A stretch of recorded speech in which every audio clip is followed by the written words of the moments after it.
Hello student, आप सभी लोग जानते हैं कि यूपी बोर्ड 2022 का एग्ज़ाम इस समय चल रहा है और 30 मार्च को सब्जेक्ट इंग्लिश का पेपर है।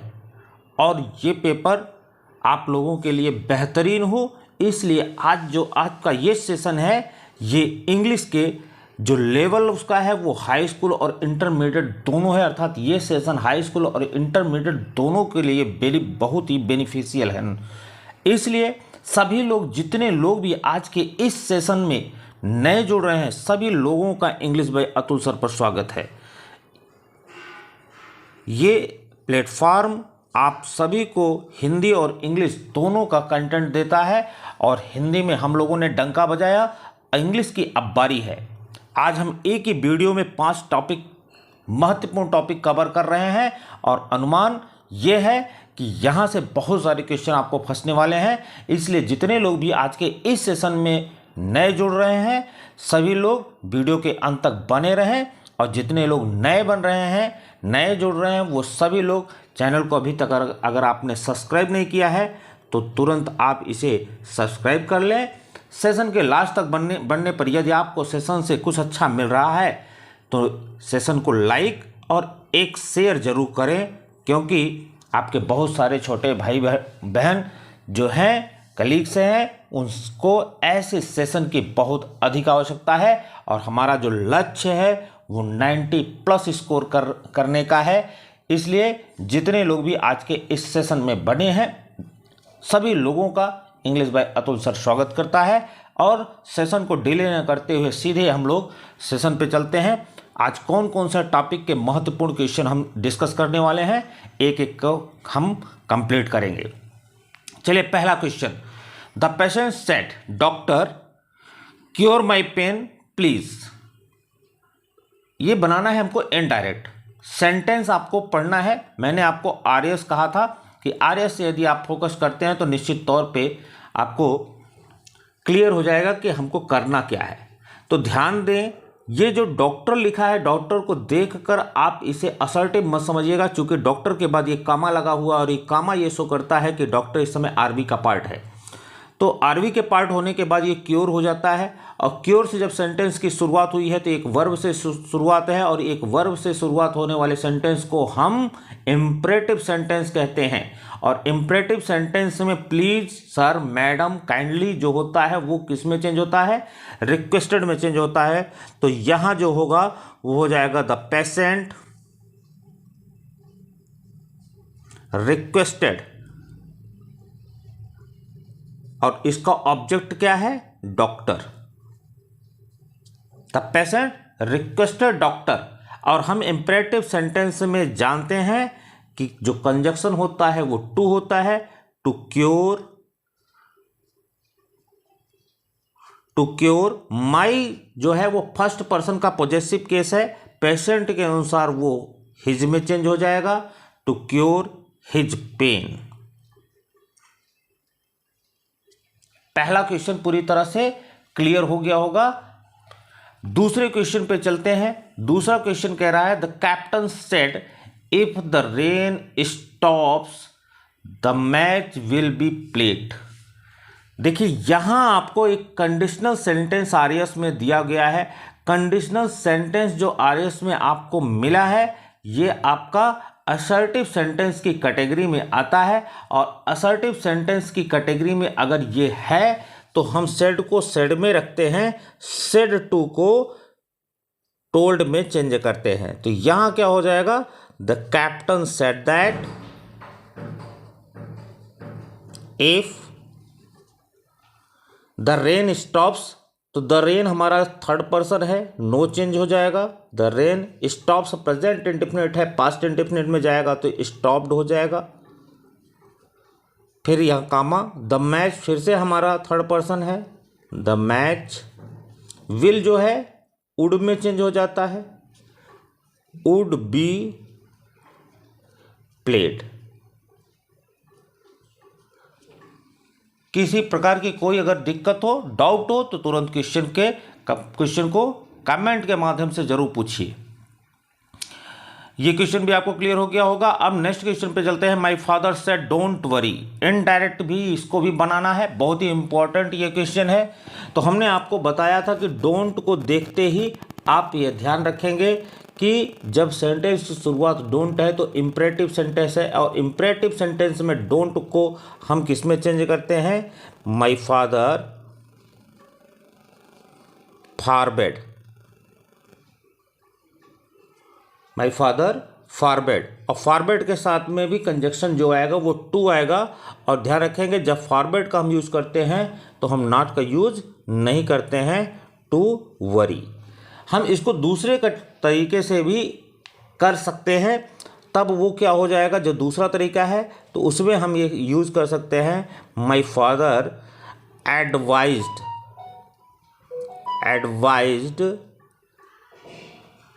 अब डोंट जो है वो क्या हो जाएगा, नॉट टू में हो जाएगा change, advise not to worry. दोनों तरीके से आप इसका इनडायरेक्ट बना सकते हैं। अब ये क्वेश्चन आपको समझ में आ गया होगा। हम चलते हैं नेक्स्ट क्वेश्चन पे।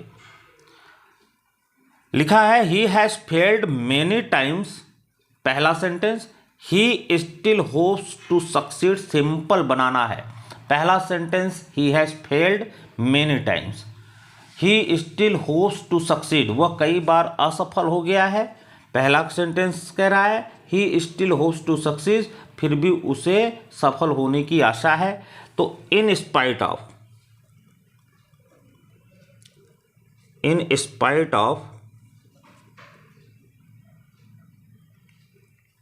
Spite of he has failed many time, एक सेकेंड, इन स्पाइट ऑफ, तो many times being failed,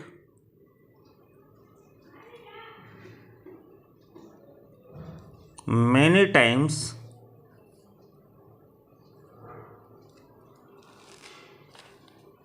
in spite of being failed many times he still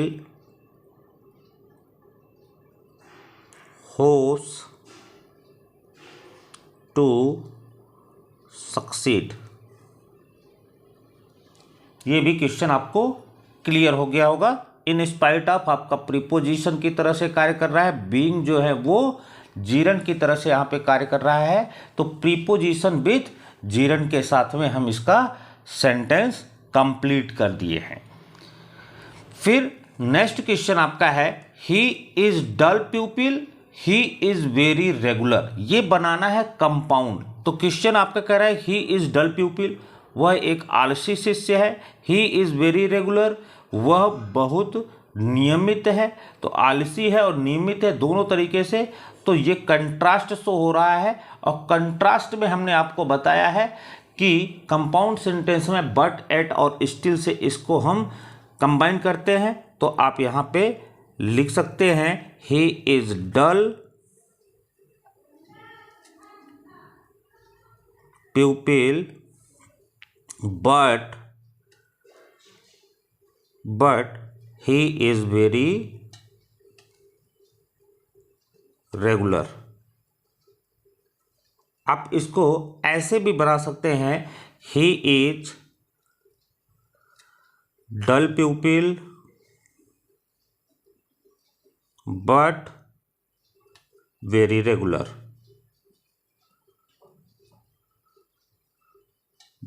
मतलब एक ही तरीके के कॉमन आपके सब्जेक्ट होने पर आप अगले सेंटेंस में कॉमन सब्जेक्ट को हटा सकते हैं। तो दोनों तरीके से आप इसको हल कर सकते हैं, दोनों तरीका ये बिल्कुल सही है। हम आपको ये समझ में आ गया होगा। हम अगले क्वेश्चन में चलते हैं। अगला क्वेश्चन है he is going to some place no one knows it, complex बनाना है। तो कॉम्प्लेक्स में हमने आपको बताया था कि यहाँ पे प्लेस हो रहा है, और प्लेस के लिए हम कॉम्प्लेक्स में एक ही कंजक्शन का यूज करते हैं, वेयर। तो यहाँ आपको जो प्रिंसिपल क्लास है वो ये बनाना है, no one knows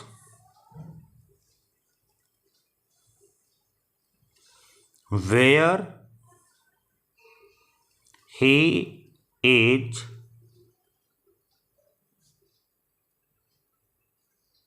going.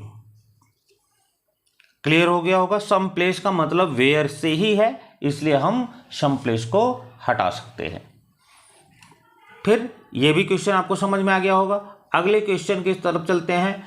No democracy in the world is as large as India, superlative बनाना है। तो ये ऑलरेडी ये निगेटिव में सेंटेंस है। हमने आपको बताया था कि डिग्री के परिवर्तन में हमेशा पॉजिटिव और निगेटिव का आप ध्यान रखेंगे, अर्थात अफर्मेटिव और निगेटिव का। सेंटेंस अफर्मेटिव होता है तो अगला निगेटिव में चेंज होगा, निगेटिव है तो अफर्मेटिव में चेंज होगा। बनाना है superlative. No democracy in the world is as large as India, तो इंडिया को हमको सुपरलेशन में रखना होगा। तो यहाँ हो जाएगा India is the largest, India is the largest democracy in the world. Clear हो गया होगा क्वेश्चन। अब हम चलते हैं अगले क्वेश्चन पर। अगला क्वेश्चन है your behaviour has greatly astonished me. Passive बनाना है। तो हम सभी को मालूम है कि पैसिव बनाने के लिए सबसे पहले टेंस की पहचान जरूरी होती है। हैज आया हुआ है, प्रेजेंट परफेक्ट है। पैसिव में मैंने आपको बताया था टेंस का परिवर्तन नहीं होता है। तो यहाँ मी ऑब्जेक्ट है तो ये सब्जेक्ट हमारा बनेगा आई। अब टेंस हमारा हैज है तो आई के लिए हैव भी हो जाएगा। I have been, present perfect में बीन को जोड़ते हैं। I have been greatly astonished, greatly astonished. अब एस्टोनिश के लिए हमने आपको बताया है कि जब वर्ब एस्टोनिश हो तो पैसिव बनाते समय वहां पर प्रीपोजिशन बाई की जगह एट यूज होता है, at your behaviour.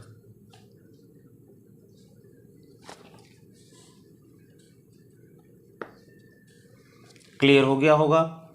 Next question पे चलते हैं।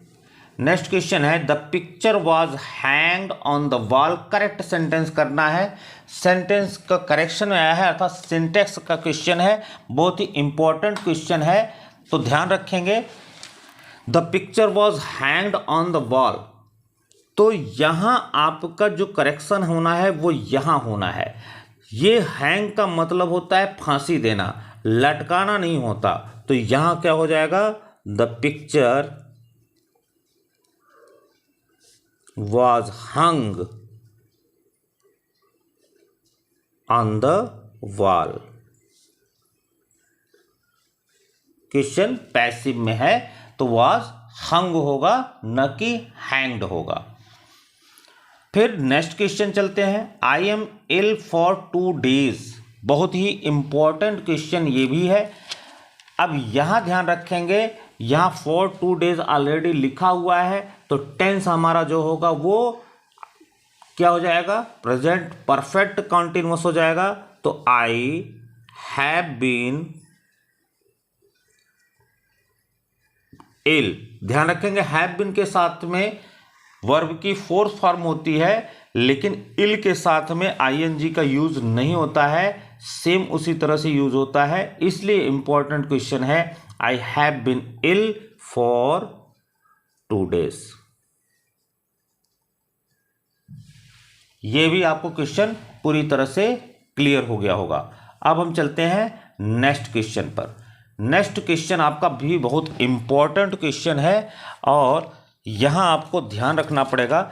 लिखा है 5 times 5 are 25, मतलब 5 बार 5 25 होते हैं, ये क्वेश्चन कहना चाहता है। तो यहां ध्यान आपको रखना है 5 times 5 एक यूनिट की तरह से काम कर रहा है, इसलिए ऑक्सिलरी आर नहीं होगा, इज हो जाएगा। तो क्या हो जाएगा, 5 times 5 is 25। क्लियर हो गया होगा क्वेश्चन। अब चलते हैं नेक्स्ट क्वेश्चन पर। नेक्स्ट क्वेश्चन आपका है बाय डेंट ऑफ। ये इडियम है और इसका आपको अर्थ ध्यान रखना है। ये बहुत ही इंपॉर्टेंट आपका इडियम है, एग्जाम में कई बार पूछ लिया गया है। तो बाय डिंट ऑफ का मतलब होता है के कारण। बाय डिंट ऑफ का मतलब क्या हो गया? के कारण। अब यहां आप इसका वाक्य प्रयोग भी कर सकते हैं, he pass the exam, he passed the exam by dint of his hard work।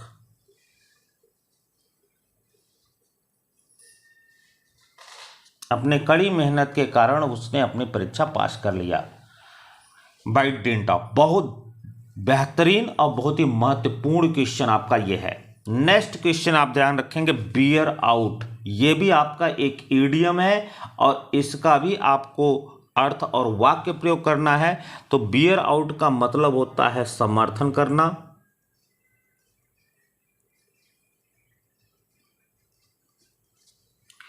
अगर समर्थन करना इसका सेंस निकल रहा है तो इसका जो वाक्य प्रयोग क्या होगा? The man did not. आप अपने तरीके से भी लिख सकते हैं, मैं एक एग्जाम्पल के आधार पर इसको वाक्य प्रयोग करके दिखा रहा हूं। The man did not bear out, did not bear out his claim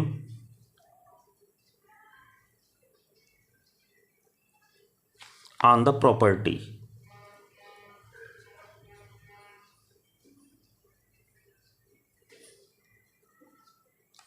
clear हो गया होगा? बियर आउट समर्थन करना, तो ध्यान रखेंगे इंपॉर्टेंट है। और उसके बाद आ जाता है ये वाला क्वेश्चन, ये तो आप वेरी वेरी इंपॉर्टेंट की कैटेगरी में लगा लीजिएगा। Very very important, very very important की कैटेगरी में लगा लीजिएगा। Null and वैड। नल एंड वैड का मतलब होता है कानूनी तौर पर प्रभावी न होना। कानूनी तौर पर प्रभावी न होना।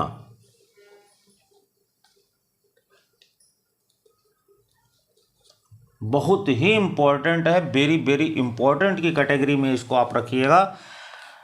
जैसे द एग्रीमेंट, इसका एग्जाम्पल भी देख लीजिएगा। The agreement became null and void without verification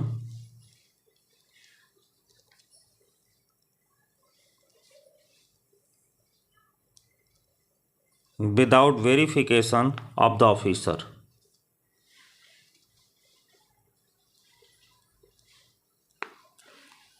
मतलब ये जो सहमति थी ये ऑफिसर के वेरिफिकेशन के बिना कानूनी तौर पर प्रभावी नहीं हुई।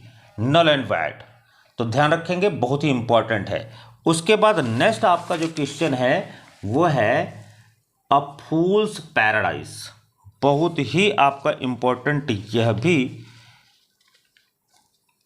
इसका मतलब होता है क्षणिक खुशी।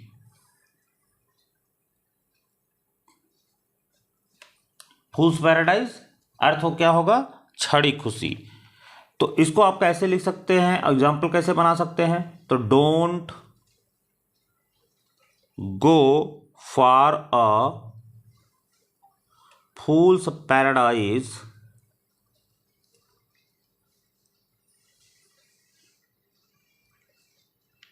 but for an internal happiness।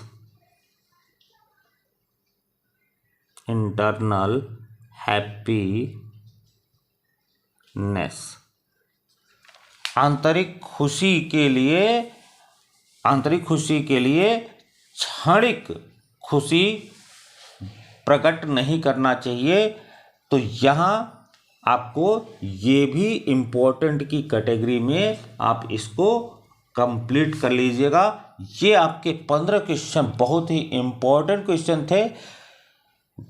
मेरा मानना है कि आपको सारे क्वेश्चन समझ में आए होंगे। फिर भी कहीं आपको प्रॉब्लम है तो कमेंट के माध्यम से क्वेश्चन पूछ सकते हैं। I will reply as soon as possible.